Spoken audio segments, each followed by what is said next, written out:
Alam niyo ba na sa bawat 10 taong may sakit sa bato, siyam sa kanila ay hindi alam na may sakit na sila?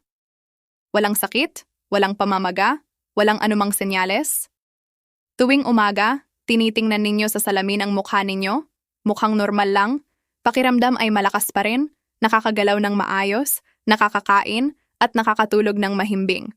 At ang pakiramdam na, ayos lang ako, na iyon ang pinakamapanganib. Dahil ang bato ay hindi kailanman nagbababala.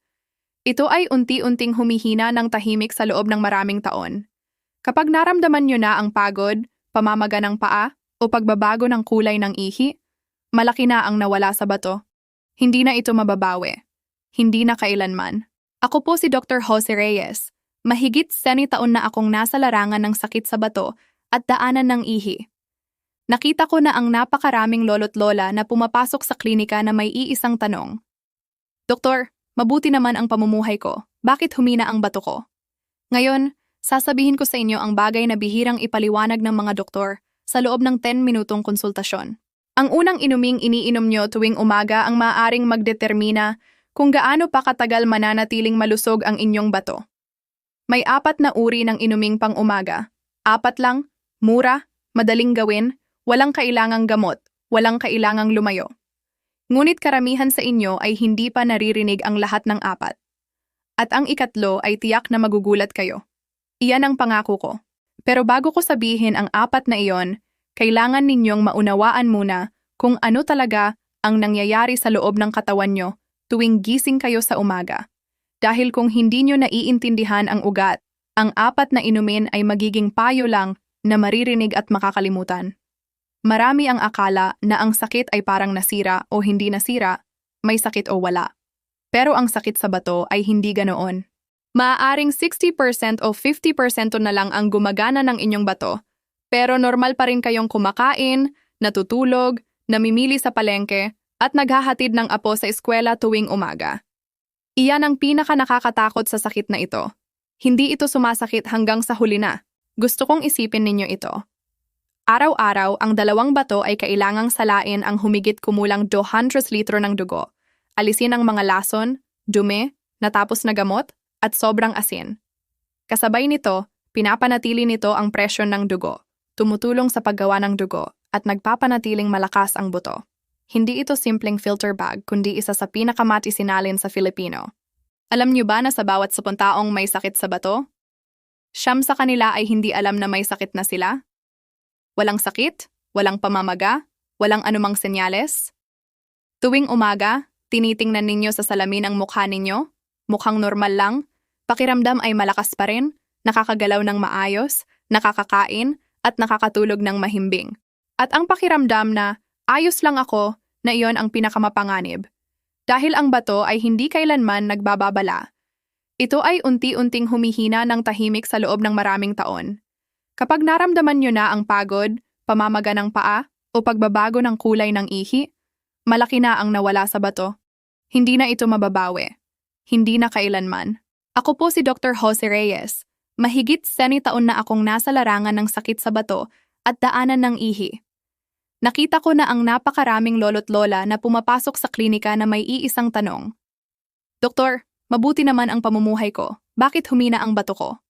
Ngayon, sasabihin ko sa inyo ang bagay na bihirang ipaliwanag ng mga doktor sa loob ng 10 minutong konsultasyon.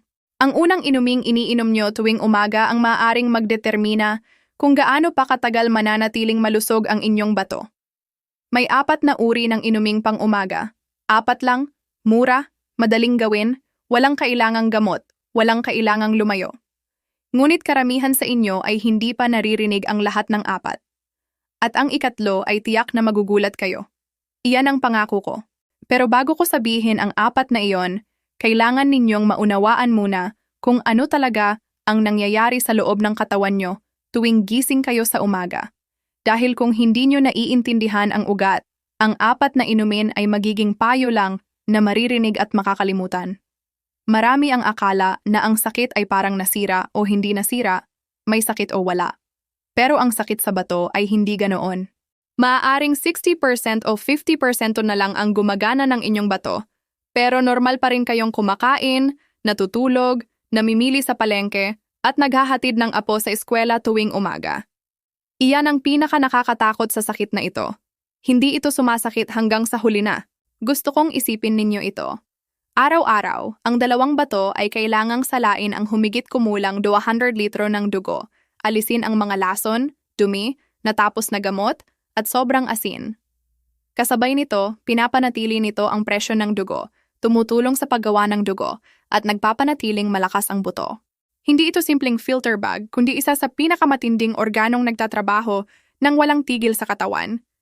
At paglampas ng 60 taong gulang, mas mabigat na ang trabaho ng bato kumpara noong 40 taong gulang. Ang mga ugat sa bato ay tumitigas habang tumatanda. Halos hindi kailanman nababanggit sa 10 minutong konsultasyon. Ano ang iniinom nyo kailan at tuwing umaga pagkagising, at kung ito ay tahimik na tumutulong o tumatama sa inyong bato. Gusto kong ikwento sa inyo ang tungkol sa isang pasyente ko. Tawagin na natin siyang Mang Tomas. Si Mang Tomas ay 67 taong gulang, dating inhinyero sa konstruksyon, retirado na mahigit 10 taon, at napakadisiplina ng pamumuhay. Tuwing umaga ay naglalakad siya sa parke malapit sa bahay para sa ehersisyo.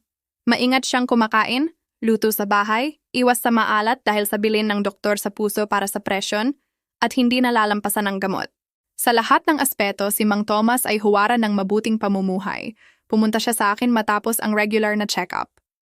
Ang resulta ng blood test ay nagpakita ng mataas na antas ng creatinine.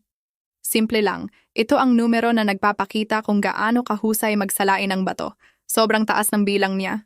Ipinadala siya ng family doctor sa akin.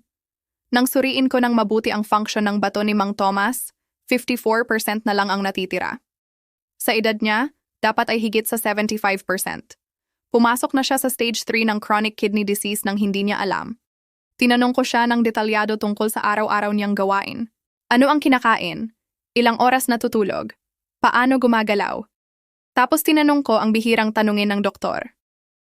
Mula pagkagising hanggang tanghalian, ano ang iniinom mo? Sagot niya. Tuwing umaga, iniinom ko muna ang isang malakas na kape na itim, tapos nag-ehersisyo. Pag-uwi, hanggang tanghalian na bago uminom, at puro iced tea lang mula sa tindahan. Doktor, hindi siya umiinom ng purong tubig tuwing umaga. Ilang taon na niyang ganoon. Tuwing umaga, nagsisimula ang araw niya na medyo kulang na sa tubig ang katawan. Kailangan ng bato niyang magsimula sa ilalim ng stress, mag-concentrate ng ihi, magsalain ng mas malapot na dugo ng walang sapat na tubig, na maghuhugas sa filter system. Kami ni Mang Tomas ay nagbago hindi ng buong pamumuhay, kundi partikular sa iniinom niya tuwing umaga.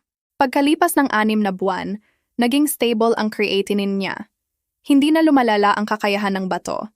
Hindi na siya kailangang mag-dialysis o magpa-transplant. Hindi siya nangangailangan ng mamahaling gamot. Ang kailangan niya ay impormasyon na hindi niya narinig sa loob ng maraming taon. At iyon din ang dahilan kung bakit ako gumawa ng video na ito. Ngayon, ipapaliwanag ko sa inyo kung bakit mas mahalaga ang umaga kaysa sa iba pang oras para sa bato. Sa loob ng 78 oras na tulog nyo, walang tubig na pumapasok pero patuloy na nagtatrabaho ang bato buong gabi. Walang tubig. Kailangan nitong i-concentrate ang ihi para mapanatili ang natitirang tubig. Sa oras na yon, ang dugo ay pinakamalapot at ang mga dumi tulad ng urea, creatinine, at uric acid ay pinakamataas sa buong araw. Tinatawag ko itong morning pressure window. Pinakamalakas ang dugo, pinakamabigat ang trabaho ng bato. Kung ang unang inumin nyo ay kape na diuretic at nagpapalabas ng tubig, pinahaba nyo pa ang pressure window na yon ng ilang oras bago ma-replenish ang tubig. Alam kong mahirap iwanan ng marami ang kape sa umaga. Hindi ko sinasabi na itigil nyo, gusto ko lang maunawaan nyo na ang pagkakasunod-sunod ng inumin ang mahalaga. Pagkatapos ng 60 taong gulang, mas kritikal ito. Ang maliliit na filter sa bato ay nagiging hindi gaanong sensitibo. Kailangan nila ng sapat na tubig para magsalain ng epektibo. Ang concentrated na ihi na dumadaloy sa mga lumang tubo ay isa sa pangunahing sanhi ng bato sa bato. Ang pinsala ay nag-iipon taon-taon at unti-unting bumababa ang kakayahan. Isipin ninyo ang ilog. Kapag malakas ang agos at malinis ang tubig, nadadala ang dumi. Kapag tagtuyot, tumitigil ang lahat at nasisira ang ilog mismo. Ang bato nyo tuwing umaga na kulang sa tubig ay katulad ng ilog sa tagtuyot, araw-araw, unti-unti. Iyan ang tahimik na pinsala na humahantong sa hindi na maibabalik na sakit. Ang 4 na inumin na ibabahagi ko ay bawat isa ay humaharang sa pinsalang ito sa kani-kanilang paraan. Tayo na sa bawat isa. Bago magpatuloy, gusto kong magtanong ng tapat. Tuwing umaga pagkagising, ano ang unang iniinom nyo? Kape, iced tea, purong tubig o iba pa? Iiwan nyo ang sagot sa comment section sa ibaba. Babasahin ko ang bawat isa. Makakatulong ito sa akin na magdesisyon kung ano ang susunod na video. Ngayon balik tayo sa 4 na inumin. Ang una ay isang basong maligamgam na tubig na may katas ng lemon. Hindi lang dahil malusog ang lemon tulad ng naririnig nyo. May particular na substance sa lemon na tinatawag na citrate. Sa mga prutas na may asim, ang lemon ay pinakamataas sa citrate. May espesyal itong ginagawa sa bato na walang ibang substance ang makakapalit. Kapag nagsisimulang magdikit ang calcium at oxalate sa ihi, nagiging malalaking kristal na nagiging bato sa bato. Kahit bago maging bato, ang maliliit na kristal ay nakakasakit sa dingding ng tubo at nagdudulot ng pamamaga at peklat. Ang citrate ay direktang nakikipag-ugnayan sa calcium ions at pinipigilan ang pagdikit mula pa sa simula, parang natural na lubricant. Maraming international na pag-aaral ang nagpapakita na ang regular na pag-inom ng tubig na may lemon ay nakakataas ng citrate sa ihi at binabawasan ang pagbabalik ng calcium oxalate stones. Ito rin ang rekomendasyon ng maraming kidney association sa mundo. Madaling gawin. Pisilin ang kalahati ng sariwang lemon sa isang basong maligamgam na tubig. Hindi malamig at hindi mainit. Uminom agad pagkagising, bago kape, bago almusal. Bakit sa oras na iyon? Dahil iyon ang pinaka-concentrated at pinaka-acidic na ihi kung kailan pinakamalakas ang proteksyon ng citrate. Mahalaga, huwag lagyan ng asukal. Ang asukal ay nagpapataas ng blood sugar at nagpapalala sa mga nakakapinsalang substansi sa ihi. Ang pangalawa ay mukhang simple lang, purong tubig. Alam niyo na siguro, pero marami sa pasyente ko ang mali ang paraan. Karamihan ay umiinom lang kapag nauuhaw. Pagkatapos ng 6 ang pakiramdam ng uhaw ay nagiging hindi gaanong sensitibo. Kulang na sa tubig ang katawan pero hindi pa nagre-report ang utak. Maraming pag-aaral ang nagpapakita na ang sapat na tubig araw-araw ay lubhang binabawasan ang protina leakage sa ihi, isang maagang senyales ng pinsala sa bato.